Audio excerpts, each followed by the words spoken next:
Mr. Rogers, then I'm going to put my jacket on. Hi, everybody. Oh. Hi, everybody. This is Andrew Gerber here, President and Medical Director of Silver Hill Hospital. Thank you for joining us for today's family virtual town hall meeting. We see a few of you are on already. Usually we give people a few minutes to join just because there's always the technical glitches and the busyness of modern life. I know it sometimes takes people a couple minutes past the hour to join. So hang in there for just a moment, and then we will start the formal part of the program. Just to let those of you who did join on time know, we are joined today, as usual, by Molly Norton, our Director of Patient Experience and Engagement, and our Chief Clinical Officer, Michael Grote. But we also have a wonderful special guest today for the first time live on virtual town hall, Denise Kearns, a director of one of our terrific clinical programs here. We'll be talking about some of her work. So you'll get to meet all of them and you'll get to see them. But why don't we just have a couple minutes to see if a few more folks will join before we get started. I'm going to go off camera for just a sec, but I will be right back.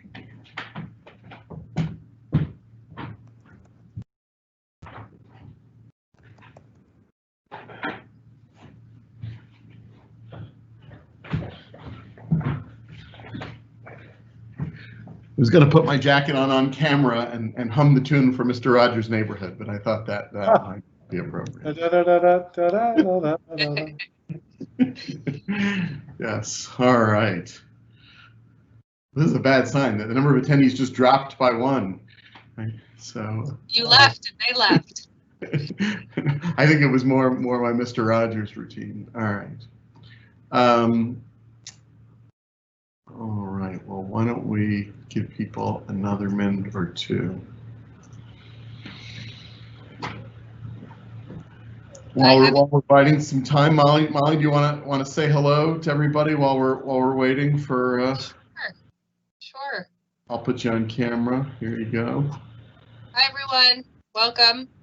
It's great to be back here again for, I've lost count of how many family town halls we've had now. I think we're on 13 or 14. We've been doing these weekly since the COVID crisis began, and I'm especially excited to have Denise Kearns be joining us today.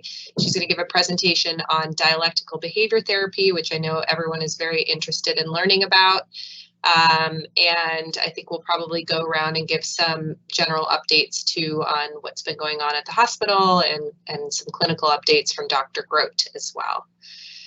So Andrew, I don't know if you want me to give a little update on patient experience, or if you want to. Yeah, why don't I go first, and then Michael, and then you'll go Molly. We'll do it all pretty quickly because I know we want to turn it over to Denise by, I think we said 1:15. Is that right? Yes, and also I want to add we have at least 2 or 3 other people who couldn't make the live event today that will be watching the recording. So. All right. So we will speak to them as well. That sounds great. All right. Well, it is 1:05. So you know, I always worry a little bit that there were any technical glitches, but the fact that we have some people who've managed to join suggests our links are working. Molly, you haven't heard about any technical glitches, have you? Nope. Usually I do if there's problems. So I've got my email open and my phone ready to receive questions. Okay, good. All right. Well, then let's get started. So I'll start, and then I'll turn it over to Michael, then you, and then Denise. And we'll see if we can get all that done in about 10 minutes so that Denise can start. I have your slides, Denise. So when we go over to you, I will get those queued up. Oh, I still have Molly on. Here it is. Okay, so over to me now. So in case anybody wasn't watching earlier, my name is Andrew Gerber. I'm a psychiatrist, and I'm the President and Medical Director here at Silver Hill Hospital. And we are very pleased to be doing family virtual town halls once a week for the last many weeks now. I too have lost count, as a way to further connect with the families of our patients here at Silver Hill, and for you to learn more about what we're doing, particularly in the setting of COVID. That's how this began. But increasingly, we're interested in talking with you about all the things that go on here at the hospital, and obviously centered around the clinical care that we deliver to our patients every day, 24 hours a day, 7 days a week. And we're very proud of what we do and very eager to talk with you and communicate with you about what we're doing. The other piece of this is it's a kind of two-way communication.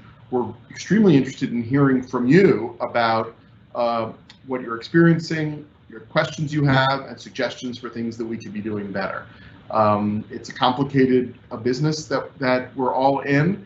The difficulties that we are helping your loved ones with, your families with, are things that we are still learning a lot about, and we are eager to improve. So I hope that you will feel free in the course of this meeting today to use the question and answer feature of Teams to write in any questions you have or comments, but also to email us or contact us outside of this format in order to hear back from you. I will let you know that we all have emails that we're happy to have you use. They are first initial and last name at silverhillhospital.org. So for me, it's A Gerber, A-G-E-R-B-E-R, at silverhillhospital.org. Molly is M Norton, M-N-O-R-T-O-N, at silverhillhospital.org. Michael is M Grote, and Denise, who you'll meet shortly, is D Kearns, K-E-A-R-N-S. I didn't tell her in advance that I was giving out her email address, but you know, that she doesn't get to say that. So, we really would love to hear from you about all these things. So the other thing I wanted to say about this is, even though we started this in COVID, our plan right now is to continue on, potentially, and make this a feature of our care in general. So it's very helpful for us to know what kinds of things you'd like to hear about during these events. We have taken your suggestions and used that to decide who to invite next.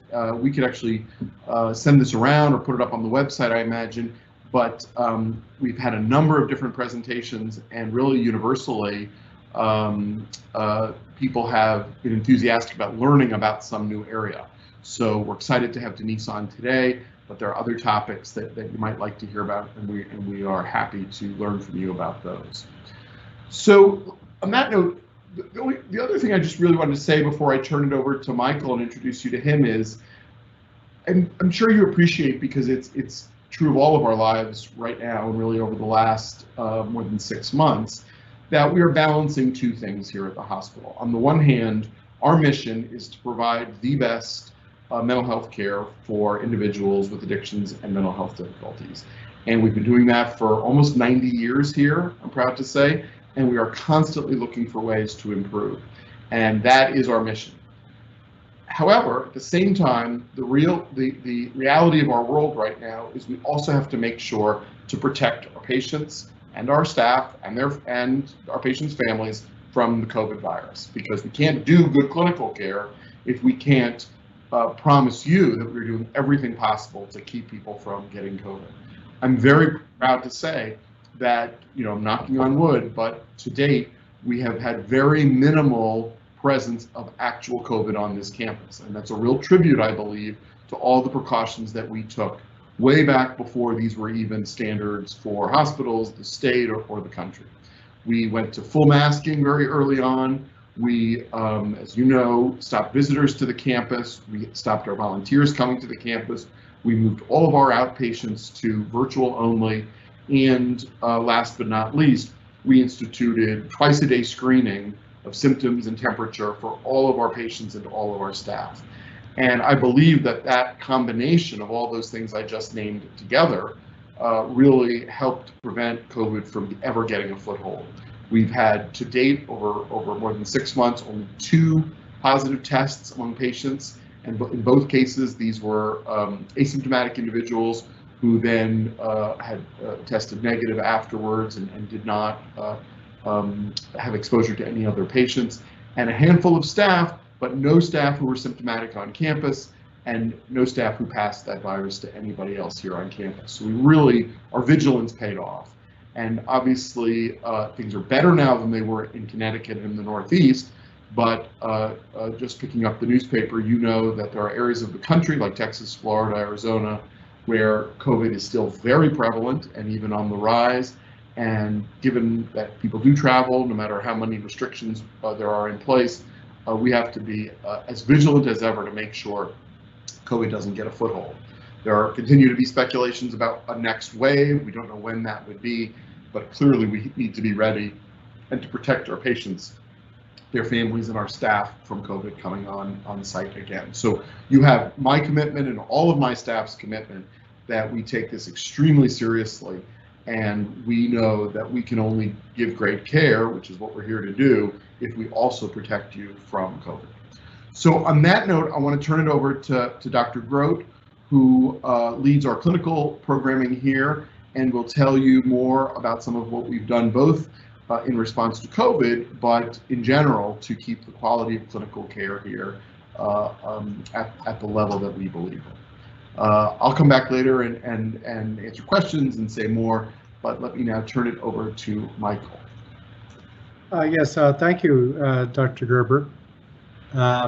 It's a great pleasure to be here today. I want to welcome all of you who are joining our live event, and I am thrilled that Denise Kearns is here with us. She's been involved with Silver Hill for quite some time and very capably leads our dialectical behavioral therapy program in our River House, and you're going to hear more from her about how we approach clinical care informed by a DBT perspective. Wanted to say a few things clinically. You know, as Dr. Gerber has pointed out, we continue our commitment to maintain a safe, healing environment for all of our patients and all visitors. And I want to say something about visitors in a minute, and all of our staff. And we continue to look for ways to safely allow contact with patients who are here. So some of you may know that recently we have allowed some outdoor visitation in our adolescent program, and we've been able to structure that in such a way that people can safely visit using social distancing and masks, again outdoors, and there is a restroom facility there that can also be used. We are right now exploring how we can replicate that in our adult programs, and it's not as easy to figure out the details of where restroom facilities should be located for use for visitation and to our adult programs. So we are working on this. We have a work group that's trying to explore different ways we can allow for safe visitation outdoors for our adult patients, and we'll keep you updated on that. The last thing I want to say is we are on the cusp of starting an aftercare support service. Right now this will be geared towards our adult patients, and we want it to grow over time. The thing that's exciting is, we have spent the last few months investigating and looking into, what are the needs of people post-discharge in terms of, case management support. So case management support can include someone that is there to provide you support as a family, to talk with someone who's been in treatment about medication adherence, to check in, to be a resource in thinking about work, to be a resource in coordinating care, to also be a person that can assist if a readmission would be necessary, which we certainly want to prevent. But you have a person there who can really provide the kind of supports that allow family members to focus on being good family members and not trying to be a family member plus a treatment provider and plus somebody who helps figure out insurance, plus somebody who helps figure out, a disability form. So we're very excited about this aftercare support service. We'll be telling you more about this in the next few weeks. We are in the final stages of preparing to launch aftercare support service in August. And that's it for today, Dr. Gerber. Terrific. All right. Thank you, Michael. That's great. Now, Molly is just dealing, I imagine, with some technical issues. So I think what we'll do is let's go over to Denise now, because it's just about a little after 1:15, which is what we promised. So you are ready, Denise, I am going to put you on camera. And maybe if I could ask Denise, maybe if you introduce yourself first, and then people can see you. And then when you're ready to start using your slides, I'll swap the slides out. But I thought at first they're entitled to see your video. So over to you now, Denise. Hi, good afternoon, everyone. It's really wonderful to have an opportunity to be able to speak to you families. This is unusual for me. I'm used to, when I speak to families, being able to see them. So I'm missing that, and I assume you might be missing that too. So I look forward to this opportunity to talk to you about the dialectical behavior therapy. Our hospital, I'm very proud to work here we're not a huge institution, and I think that's actually an advantage for you and your family members. The hospital has put a lot of resources into training all of the staff here at Silver Hill on dialectical behavior therapy. So I know that I was introduced as a person who manages the program at our residence called River House. That being said, because I'm not sure in terms of the audience out there, whether your loved ones are on inpatient units or doing the outpatient virtual or residential, your loved ones have some exposure to dialectical behavior therapy all throughout our hospital. The River House is specialized and does a full immersion in it. So I want to, if Andrew can go ahead and put up the first slide, I want to give you an overview of DBT. Now, some of you may have already taken advantage. On Wednesday evenings, we do have a DBT family program to give you an introduction to what DBT is. So I'm just going to give you very brief in case you already have had that exposure, but essentially it is a program that was originally developed for a specific diagnosis called borderline personality disorder. Essentially, it's a treatment to be able to address problems of managing emotions, and when emotions overwhelm us, that people lose their capacity to problem solve and end up maybe engaging in impulsive behaviors. The good news is that over time, the dialectical behavior therapy can be utilized not just for that specific diagnosis. In fact, that's the other thing I'm really proud of about Silver Hill. We really look at the whole person. We look beyond diagnosis and look at what are the problems that make it difficult for your loved ones to embrace their life and to have a life worth living. And that is what the developer of DBT goal is. So if you want to go to the next slide, that would be great, Andrew. And so I've already kind of addressed a lot of that right on there. We teach emotion regulation and that it's no longer for BPD and can really treat multiple disorders. And the other thing, again, your loved ones, it's very difficult. So many people want to know what a diagnosis is, but at the end of the day, we want to be able to teach people how to live in their life. So once you go to the next slide. So in dialectical behavior therapy, I think it's important to understand kind of what the core assumption is. So that the core dialectic is acceptance on the one hand and change on the other. So this is something that's a principle that can be applied not just to your loved ones, but to you also. I am also a family member on lots of different levels. And so I have been in your shoes in terms of different family members. So what I can say is this is not just applied to your loved ones, this applies to you too. So that we all, I am, Andrew, Michael, Molly, and the rest of you, we're all doing the best we can today. And if we all just sat there, we would just become complacent and kind of throw our hands up in the air. Instead, this I'm doing the best I can in DBT is very life affirming because it gives us a platform to be able to then work on change. And so that's the dialectic. I am doing the best I can, and I need to do better, try harder, and be more motivated to change. So here at the hospital, no matter what level of treatment that your loved ones are in, that is what we really focus on, really looking at the person, seeing where they are and letting go of judgment and saying, so if a person didn't get out of bed today, they are actually doing the best they can. And of course, living life in your bed is probably not going to help you achieve your goals, right? And so then we want to work with them to do better, try harder, be more motivated, change. And you as loved ones probably have also had that obstacle of your loved one, for example, being in bed. And so instead of getting caught up in,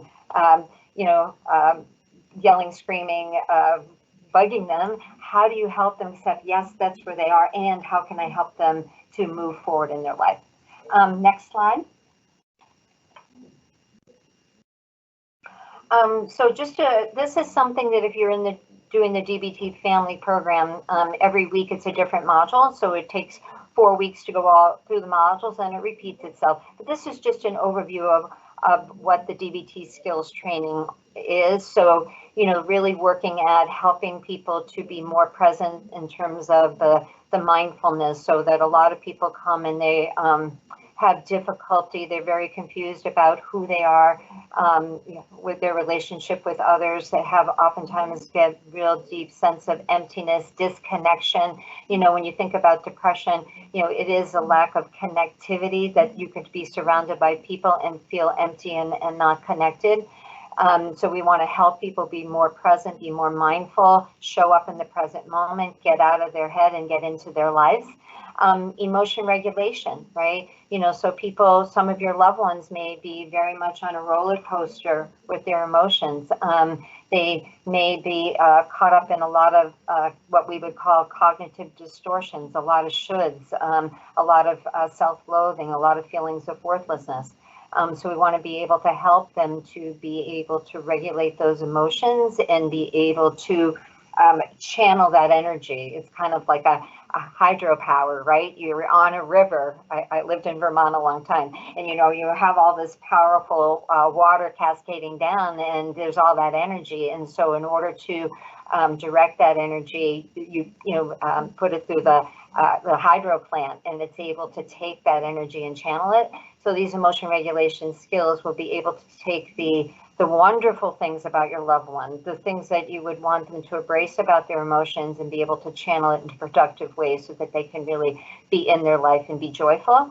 Interpersonal, I can imagine, I don't know who you are out there, and I think that for me, I'm sorry about that, because I always look forward to somehow being able to link whatever you're experiencing so that it can maybe be relevant to your life. But I can imagine that some of you really may feel that there are some interpersonal conflicts and interpersonal chaos with your loved ones, or that your loved ones may feel that no matter how hard you try to help them, they still may tell you that you're not helping, that you're abandoning them, that you don't love them, that you don't care.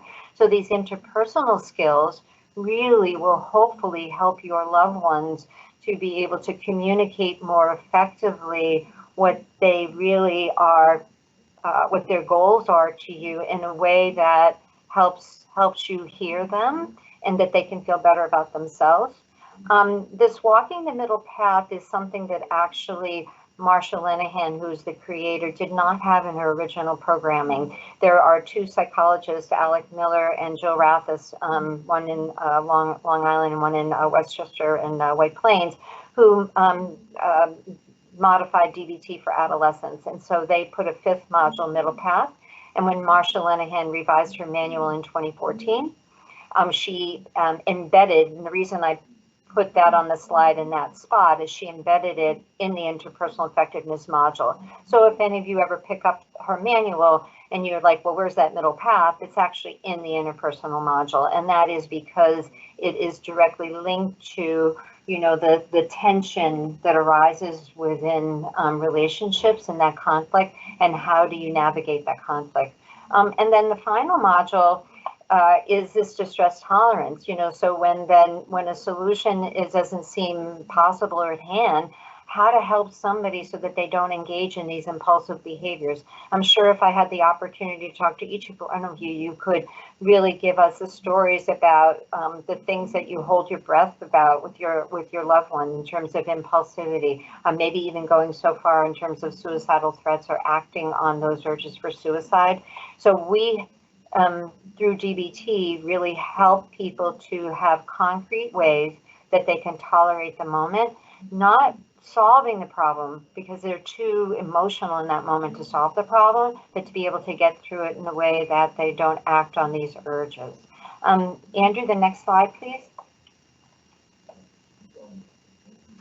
So this, I apologize, this slide is doesn't have the quality I would hope. This comes directly from a person named, a PhD person named Melissa Miller from Duke. And what she did was, which I think is quite brilliant, is that one of the dilemmas is, in fact, you know, my background is doing the original model of DBT, and the original model was doing it over a year. And the first 6 months you would do teach one skill essentially a week, and it would take 6 months to get the skill. And people would be like, how does this actually work? How does this really hang together? So in terms of how these skills fit together, this flow chart will really hopefully help you to better understand how can all of these separate modules, how does a person actually access them? So if you see on the far left, there's that scale of 0 to 100. That's essentially a person, if they're using this chart, being able to take their emotional temperature. So that if they're in that moment, it's really hard to figure out, well, what is it that I need to do? So to ask themselves, what is my emotional temperature? What is my, essentially, some of you might have loved ones say subjective units of distress, right? So if I'm at a 90, as you can see from the chart, if I'm at a 90, there's no way that I can engage effectively in interpersonal interaction. I have to use my distress tolerance skills in that moment. I have to be able to help myself get through the moment without making it worse, maybe look a little bit easier. In a few minutes, I'm going to introduce you as family members to a few of the distress tolerance skills that maybe you could utilize, because I know myself as a family member and having sat on the other side, how anxiety provoking is to have a loved one in a hospital, how anxiety provoking is to have a loved one in treatment, especially the day they come home, right? And so these skills are not just for people in treatment, it's also for you as their loved ones.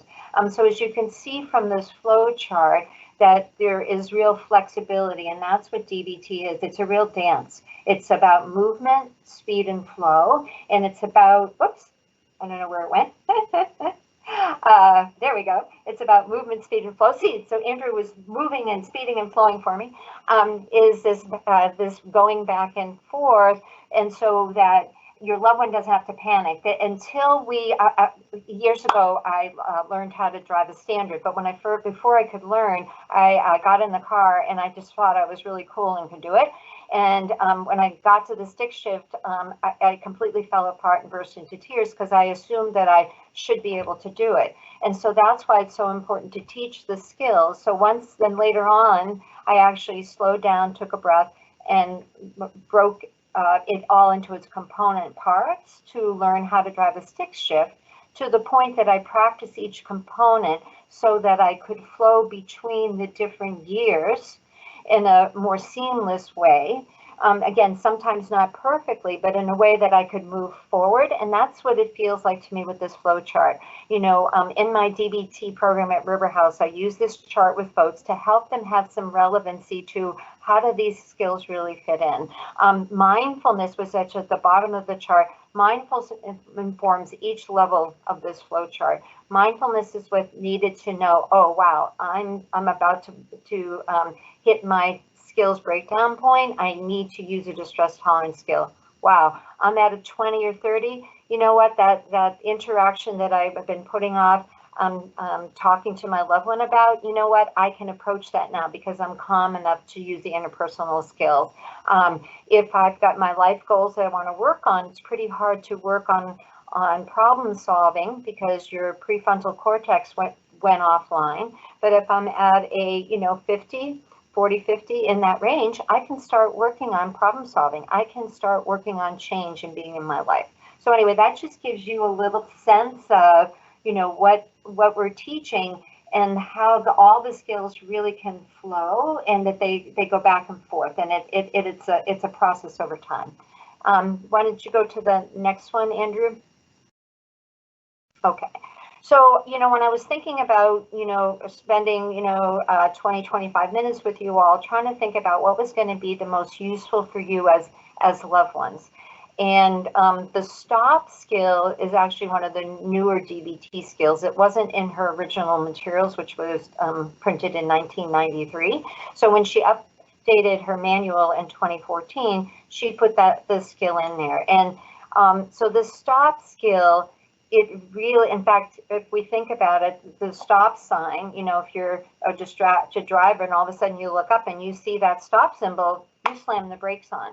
So essentially this skill helps you to be able to, in that moment, or as if you were playing freeze tag, to stop. Literally, you're going to stay in control. So I know from my own experience in my life, you know, one of my loved ones is about to do something that I know is a really bad decision, and my head might have a urge to like literally scream at them. That's not going to be effective. So being able to stop and stay in control, not move a muscle. And then really key here is taking a breath. I don't know if each one of you asks yourself, how much do you actually hold your breath? Where your shoulders are in relation to your ears. Mine are usually up near my ears when I stop breathing. So you really want to take that step back and actually breathe. You know, this is a skill that doesn't cost any money, needs no special equipment. You take your breath wherever you go. We just all forget that we bring our breath wherever we go, and we can utilize that tool. Your loved one doesn't even have to know that that's what you're doing. So you're taking that breath, and then as you take your breath, the observation is the key, I would say, of the word that you will see appear through all the modules is observe. So if we think about it, it's like being a scientist. So as being an observer, we really just in that moment, in a non-judgmental way, want to notice what's happening in my body. You know, what's going on? Is my heart racing? You know, am I noticing that my fists are clenching, that my jaw is clamped, right? So, and what's going on around me? Am I really looking at what my loved one is doing? You know, so really taking everything in that moment. And then we can't stay frozen forever. We do have to take action. So the last one is proceed mindfully. So really act with awareness. So with your eyes wide open, and it's really not a great strategy to live with our eyes closed. So a lot of people try it, not a great plan. So we want to ask, in DBT, we use this phrase wise mind, and wise mind is really like this intuitive self, this place that we go to, so that we can ask ourselves, is what I'm about to do going to improve or make matters worse? So I'm going to proceed mindfully with awareness. If you practice this enough, it really takes fractions of a second. It will save you so much pain and heartache, so that you really want to be able to essentially be able to take that essential pause and stop. All right. Then the next slide, Andrew. You know, so this little slide in terms of, I'm going to spend just a minute on this and then want to move into a skill about radical acceptance. So radical acceptance is part of that core dialectic in terms of accepting reality as it is. So, you know, and I think that's where we can all get caught up. The past is very, very painful, and the more that we dwell in the past, it doesn't change it. I know my own experiences. I've looked at over and over again, what did I do wrong? Or, you know, so this is a way to essentially also let go of blame. It's just like, okay, you know what, the past did happen. We still want to learn from it. And I'm not saying just ignore it completely. It's just that to ruminate and get caught up in is not going to be beneficial for you or your loved one. And so then we really need to be able to say, okay, where am I now? So I can use it as a platform for change. So why don't we move into the next slide? So this is the grieving process. Alan Frazzetti is a very well-known DBT expert who was actually Marshall Linehan's graduate student, one of her graduate students, when she first was in the lab developing dialectical behavior therapy. And he really evolved into an expert in family dynamics and couples interactions. And so I took this from Alan Frazzetti. One of the other hats that I wear in my life, I'm also a family connections leader that I do volunteering. And this actually comes from the family connections class. And I actually teach it in my DBT classes here at Silver Hill because it's all congruent. And so I'm bringing it to you as families, so to even give you a little flavor of if you decide that you have a loved one who's difficulty managing emotions, there's also something called the Family Connections program through the National Education Alliance for Borderline Personality Disorder. That's also a potential class that you could do. But this grieving process, Alan, it really, when I went to a workshop and he was teaching that, he said, you know, grief isn't that big a deal. And I'm like, oh my God, I was just like, how can you say that, right? I mean, it's just like devastating. I know myself, it's like, wait a minute. And what he basically though is trying to say is this grieving process outlined in front of you. It's about being able to moment, as you're going through your life, noticing, so the first step, noticing the source of your loss, right? What is it that you have a cue for sadness with? So for example, for your loved ones, maybe if they're here in this hospital, inpatient, residential, or outpatient, they're not fully in the lives that you expected for them. There's a lot of grief around you as a loved one where your family member is not where you believe they should be, where you want them to be, where all your hopes and dreams and aspirations for them, there's tremendous grief associated with that, right? And so you want to notice if that is where the source of the loss is.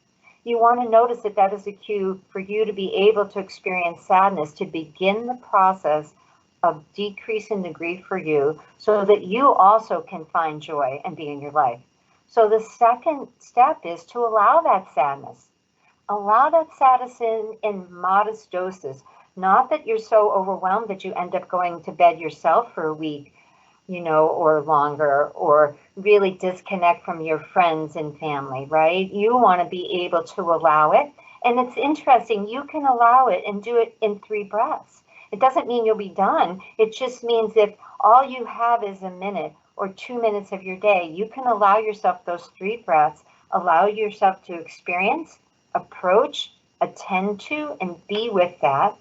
And to validate, number 3, self-validate that, of course, sadness makes sense. Of course it makes sense. Anybody would have hopes and aspirations for your loved one. And if they're not where you would think they would be, especially when you compare yourself to your family and friends and their loved ones in a different place than your loved one is, it's sad, right? And then once you're doing this, if you're overwhelmed and then in that moment it's more than you feel like you can bear, seek validation from other people. Make sure you have at least a couple people in your life that you could speak to that could make it easier. And then this is key, right? Number 5, and this is where sometimes people get caught up in grief, so weighs them down and it's so heavy that they can't get up. Reactivate, go on with your life. It's okay to have a life. Be in the joy, lean into it. So it's the skill, opposite action all the way, right? Just lean in and be with your life and then keep repeat. So as you're in your life, out of nowhere, like I can hear a song and that song, all of a sudden the tears come rolling down my face. That's a moment for me to take the opportunity to lean in, expose myself to the sadness, do that breathing, and then go back to life. You want to go to the next one, Andrew? And I want to leave you with this afternoon 2 last skills. So this again is part of the distress tolerance skill. Again, things that will not cost you any money. No special equipment. You bring yourself wherever you go. The Mona Lisa, and I think that image makes it easier for you if you're not sure what we're talking about, half smile. It's really just a little bit of an uptick of your lips.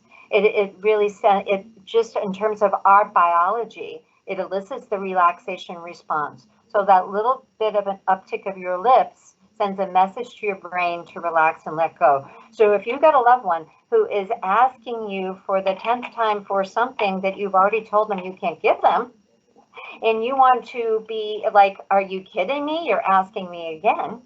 Instead, that half smile will allow you to relax, to put yourself in a frame where you can move away from the judgment you may have about it, instead being able to validate what's true about a loved one, maybe wanting something that you're not able to give, and at the same time observe your own limit.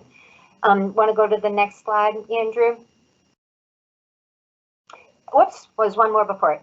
And then to combine with, that's Marsha Linehan as a younger woman on the left, and Corgis is they're one of the dogs that I really love. So you can combine that half smile with this idea of open hands and be able to change our posture. So what happens when we're feeling anger or tension or frustration is that our hands clench, our jaws clench. So if we can open our hands, again, you're not going to run around like Marsha with your hands like that all the time, though I have to say that if you're doing Zoom calls and things, you can have your hands down lower and have them wide open to help you be receptive to whatever you're hearing, especially when your mind is going no way, right? So that helps you to open up. And this idea of changing posture, that if I'm collapsed in, it sends a message to my brain of defeat. I want to be able to sit majestically, to stand majestically, to be able to have that half smile, pay attention to my breath, and be open and receptive to what's there, and at the same time be able to observe my limits. So I just hopefully that these are just a few skills that maybe you could incorporate in your own life. Again, that doesn't cost any time. It does take some practice, because some of these things aren't necessarily natural, though I know because I use them in my own life. I feel very passionate about DBT, and so I know because I've worked this myself, so I feel confident in giving you those. And so if you take the opportunity, I think it could help you a little bit in this difficult process, being a family member when your loved ones are going through difficult times. Anyway, I thank you so much for the opportunity you gave me this afternoon to speak to you.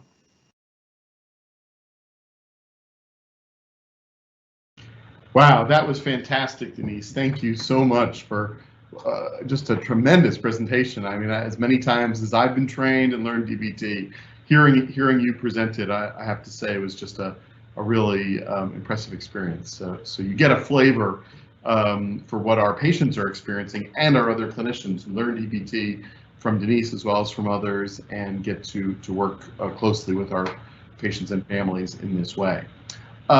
So it's 1:45, so let me suggest we do a couple things now. One is the Q&A is open, so if any of you want to post questions in Teams, please go ahead and do so. All you need to do is to click on that little question mark in the speech bubble. I think it's usually on the bottom left of your screens, but wherever it is, click on that and you can type in a question. But then while you're thinking about questions or so on, why don't we give Molly Norton a chance also to comment, as we went straight from Michael to Denise, and this will give Molly a chance to catch up, get some questions, and then I may ask Michael as well to chime in a little bit, as he works closely with all of our clinical staff, including Denise. So let me start with you, Molly. I'm putting you on live, and over to you. Hi. Well, first, thank you, Denise. I feel like I just learned something new, and DBT is one of those things that, with all the skills that Marsha Linehan developed and all this teaching, it's just always educational to learn more about it. So thank you. A couple updates in the patient experience world. So starting next week, we are starting to safely and carefully phase some of our volunteers back onto ground. So when COVID began, we suspended all volunteer services, didn't want extra people coming to our grounds to prevent possible infection and spread. And at this point, with the proper measures, with screening all of our volunteers for symptoms or possible travel, and everything that could put anyone at risk, as well as strict guidelines to holding these meetings outdoors when possible, social distanced with masks on. We are starting by phasing in our 12-step volunteers. So we have many dedicated AA, 12-step and mental health recovery volunteers who over the years have come to speak to our patients to provide a message of hope. And it's a really nice thing for our volunteers to give back, and it's also something our patients benefit from. We have been doing this virtually, but there is kind of magic to being in person. So we're starting by phasing in a few of those volunteers back on grounds. So that's good news. And of course, we're doing everything as safely as possible. The other effort that I've been focused on and will be focused on for many weeks and months to come is Silver Hill is starting an internet radio station. So this will be a big project and a way for our staff to connect with each other through developing radio shows and playing their music, and us doing educational forums, introducing new employees, and also the patient element of involving our patients in the radio station, having them create their own shows, broadcast that into the houses, educational programming. I mean, the options are really endless. So we're really excited to get that up and running because we think it'll be a really a great thing for our programs here for both our staff and our patients. So that's where my efforts have been focused lately. If anyone has any questions at all, please feel free to use the Q&A or email any of us at any time. We all have Silver Hill email addresses. So mine would be mnorton, Norton, at silverhillhospital.org. So that's all one word. And then that's the same for all of our emails. So first initial, last name. We're open to feedback, questions, anything you might need. So thank you very much. Thanks, Molly. Michael, if it's okay with you, I'll put you on and you can either follow with that, Molly or Denise, or anything else as we're sort of coming up on 2 o'clock, and so should start to close out soon. Yeah, sure. Excuse me. Well, I want to add that my appreciation, Denise, for such a wonderful presentation. And I think what made it particularly stand out to me is not only your grasp and knowledge of the range of dialectical behavioral concepts, skills, and real applications, but you speak from personal experience of how this kind of very practical but sometimes very difficult way of trying to reorient ourselves and ground ourselves in the present moment and be able to work with whatever it is that comes up in the moment by moment experience. You're speaking to how you live in practice the things that you teach. I think just adds to the integrity that you bring to this work. And so that really stood out to me. And actually I have here on my desk, for those of you who are looking right now, this is Marsha Linehan's memoir or autobiography. And she calls it Building a Life Worth Living, and I'm almost finished, about 3/4 of the way through. And she talks about her own journey of working, trying to find a way out of living in hell. And Denise, I'm aware that you meet people every day who have the experience of feeling like they're living in hell. And you meet them, you're compassionate, you validate the real enormous difficulties, and as you so brilliantly pointed out, you're like, okay, you can be sad and we can grieve together the many lost opportunities or challenges you have faced, and we also together can work on building a life worth living. It's a very powerful, hopeful message, and I'm just so grateful that you are here to provide that kind of leadership, instruction, and coaching and encouragement. And you've done it with, I don't know, who knows how many hundreds of people you have helped through DBT here. So So that's where I'm going in my mind, Dr. Gerber, as I'm thinking about Molly, what it means to us to have a clinician like Denise, who not only knows and has enormous competence in this treatment modality, but really works every day to build her own life worth living and models that. And I think this makes you an even more effective practitioner. And to take that and extrapolate to the organization as a whole, one of the things that's important to us is that we demonstrate our competence. We need to have competence. We need to have a way of orienting ourselves and helping people get out of hell. And at the same time, we need to do it with incredible heart. And I think Denise and many other clinicians here like Denise, we work at all the time. How do we, walk the line of care, compassion, and competence? And I think it's both. So Denise, I think it's a wonderful illustration of the kind of work that we aspire to do every day. And I'm so glad that you shared it with us. Great, thank you, Michael. So I think we did such a great job that I don't see any questions in the Q&A, and that's fine. People can email us, or I know a lot of people watch this on videos, so obviously can't post questions live. So why don't we wrap up now? Denise, you are getting very much deserved praise. Can I ask you one last thing, which is maybe just to respond to anything that you heard from Michael, Molly, or me, and maybe to say goodbye to everybody, and then we'll say our goodbyes as well.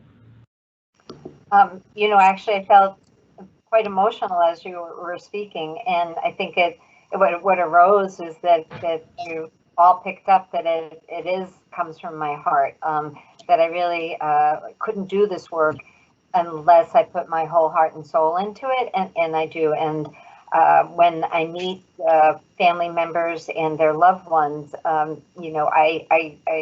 pride myself in seeing the humanness in all of us and trying to help people connect. So again, I feel grateful that I've had this opportunity in my life and to be able to work for such a wonderful, caring organization. Well, it really shows, Denise. So thank you. It's such a privilege to work with you. Molly, you want to say anything final before we sign off? I think you're on mute, Molly. Haven't done that in a while. I just want to say goodbye. Thank you for joining us today. And we are taking a break from our regular scheduled programming. We will be off next week. We don't have a town hall scheduled for next week, but we will be returning the week after, same time, same place. So if you still have a family member here at that time, you'll get an invite the same way that you did today. So thanks again for coming. Bye. Thanks, everybody. See you again in 2 weeks. Okay, thank you. Thank you, everyone. Thank you again, Denise. Goodbye.